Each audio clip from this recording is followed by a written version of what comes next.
Friends, આજે હું તમારા માટે એક નવી જ રેસીપી લઈને આવી છું. કદાચ તમે તેનું નામ પણ નહીં સાંભળ્યું હોય. તો ફ્રેન્ડ્સ, આજે આપણે બનાવીશું ઉનાળામાં પેટને ઠંડક આપતું પરંપરાગત રીતે બનતું ગરમાળું. ફ્રેન્ડ્સ, તમે આ નામ ક્યારેય સાંભળ્યું નથી ને?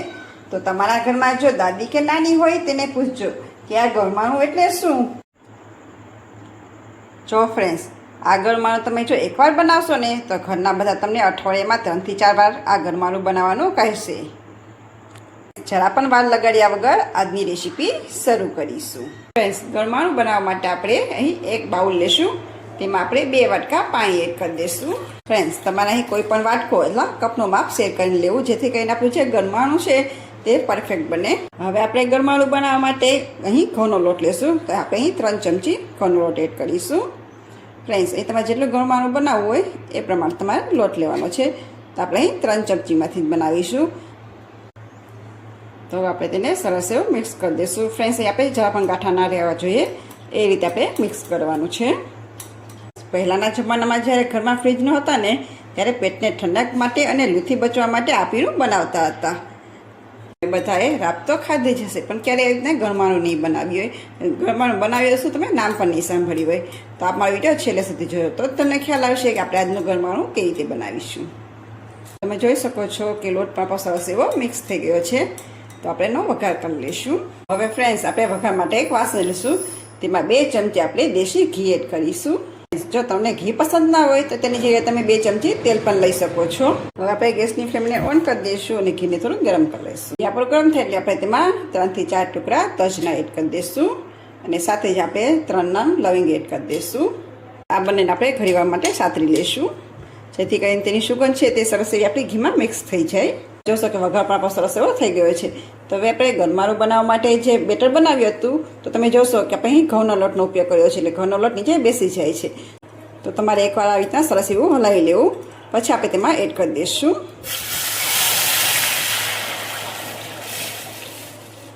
ફ્રેન્ડ્સ, હવે આપણે ધીમા તાપે તેને થોડીક વાર માટે ઉકળવા દઈશું. આ ગરમાળું જેમ જેમ ઉકળતું જશે ને તેમ સરસ એવું ઘટ થતું જશે. ફ્રેન્ડ્સ, અઠવાડિયામાં તમે એકવાર આ ગરમાળું બનાવીને પીવો ને તો બહારના કોઈ પણ તમારે ઠંડા પીણાની તો જરૂર પણ નહીં પડે. પીણું છે તે આપણા શરીરને ઠંડક તો આપશે, પણ આપણી હેલ્થની દ્રષ્ટિએ પણ ખૂબ જ ઉત્તમ છે. તો એકવાર તમે જરૂરથી ટ્રાય કરજો. તમે બહારના ઠંડા પીણા તો લેવા જ નહીં પડે, કેમ કે આનાથી એટલી તમને ઠંડક મળશે ને કે તમારે બીજા શેની જરૂર પણ નહીં પડે. 2 થી 3 મિનિટ જેવું થઈ ગયું છે. તમે જોઈ શકશો કે આપણું ગરમાળું છે તે એકદમ ઘટ થવા લાગ્યું છે. તો આપણે જેમાં થોડુંક પાણીની જરૂર છે. તો આપણે જેમાં 1 વાટકા જેટલું પાણી એડ કરી દઈશું અને ફરી પાછું આપણે હલાવીને સરસ એવું મિક્સ કરી દઈશું. તો તમે જોશો કે પાણી અને લોટ આપણો સરસ મિક્સ થઈ ગયો છે. તો આપણે થોડી વાર માટે ઉકળવા દઈશું. તો ફ્રેન્ડ્સ, આપણું ગરમાળું સરસ એવું ઉકળી ગયું છે. તો આપણે તેમાં ગળાશ માટે ગોળ એડ કરીશું. તો આપણે અહીં અડધા વાટકાથી થોડોક ઓછો ગોળ લીધો છે. એટલે ગળાશ તમે તમારા સ્વાદ અનુસાર વધુ ઓછું કરી શકો છો. તમારે જો ગોળ એડ ના કરવું હોય તો તેની જગ્યાએ સાકર પણ લઈ શકો છો. પણ હા ફ્રેન્ડ્સ, અહીં એક વાતનું તમારે ખાસ ધ્યાન રાખવાનું છે.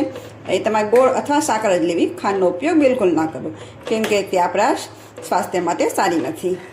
હલાવીને ગોળને સરસ એવો મિક્સ કરી દઈશું અને આપણે ઉકળવા દઈશું.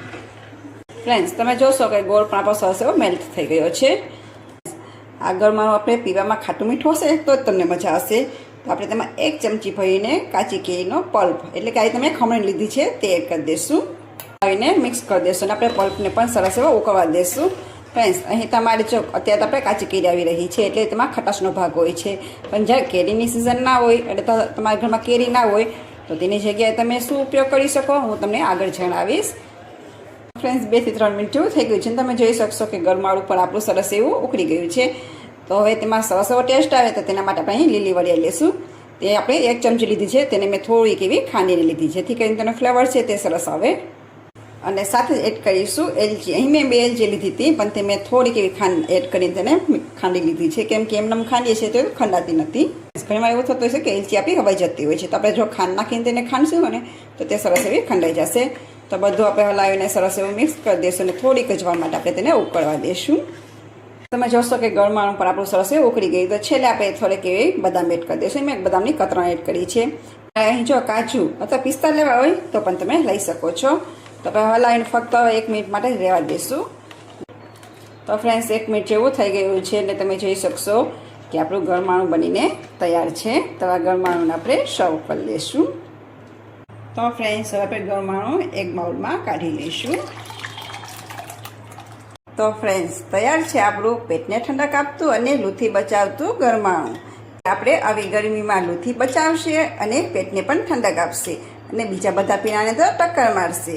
તમને જ અમારી ગરમાની રેસીપી કેવી લાગી તે મને કોમેન્ટ બોક્સમાં જરૂરથી જણાવજો. અને હા ફ્રેન્ડ્સ, આજની આ રેસીપી છે તે તમારા ફ્રેન્ડ સર્કલમાં જરૂરથી શેર કરજો, જેથી કરીને તે આવી ગરમીમાં લૂથી બચી શકે અને પેટને પણ ઠંડક આપી શકે. જરૂરથી આ વિડીયો તેની સાથે શેર કરજો. ફ્રેન્ડ્સ, તમારે જો મારી ચેનલ પર અવનવી રેસીપી જોવી હોય તો મારી ચેનલને સબસ્ક્રાઈબ કરજો અને આ વિડીયોને લાઈક કરવાનું ના ભૂલતા. તો ફ્રેન્ડ્સ, ફરી પાછા મળીશું નવા સ્વાદ સાથે, નવા વિડીયો સાથે. ત્યાં સુધી આવજો.